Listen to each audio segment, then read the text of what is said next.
Paranoid electronic pop music is how I describe Big Data's songs. They're basically pop songs with sort of scary undertones, paranoid undertones.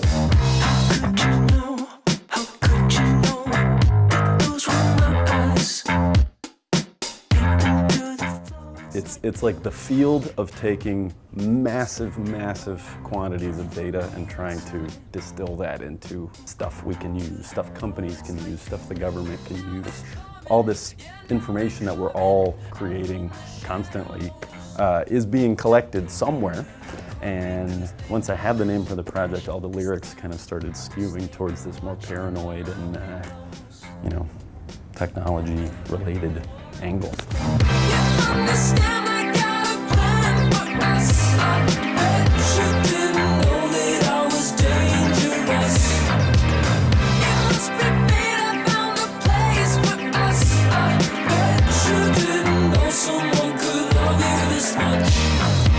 I bet you didn't know someone could love you this much. When you know that much about someone because of the data that they are leaving behind, you can sort of become obsessed with them. And I loved thinking about that in terms of love, when love is probably the wrong word for what that is. So we're here at the Grove. As you can see, we're going to be playing up here later tonight. There's going to be a couple hundred people here. It's free and it's outdoors. It's going to be pretty awesome. Yeah, we're really happy to be here and it's going to be fun.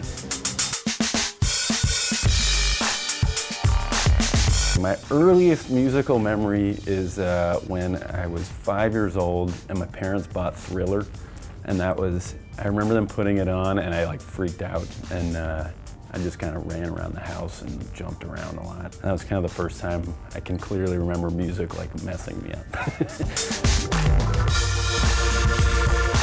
Because of the sort of presence of computers in music making, you can kind of create your own instruments now, and that's really cool. Like when I started playing shows, when I wrote this music, I was never thinking in terms of how to perform it. I was just thinking in terms of, do I like the way this sounds or not?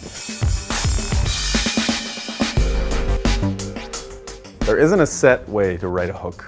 It's definitely different every time, and there aren't necessarily tricks. I think it's just you have to trust your gut and your instincts. You have to keep things simple and just try to make things that are memorable. Stuff that you would want to hear that you don't necessarily feel exists. You want to create the music that you wish existed. It's almost like the easy part is making the art and then figuring out how to distinguish yourself from these zillions of other people making art and then make a living from that. That's the challenge.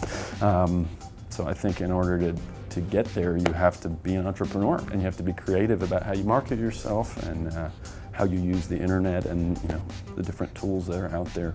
Because there certainly are more tools than ever before. You have to be really creative about how to do that. The thing that I use is actually a drum MIDI. It has 9 different pads, and for each song I tried to sort of deconstruct what would be the 9 most sort of important things that I could actually physically play. And I map each of those sounds to one of the 9 pads on my drummy thing. And visually I love the idea that it looks like a conductor or something. I sort of want to be like the crazy scientist conductor guy.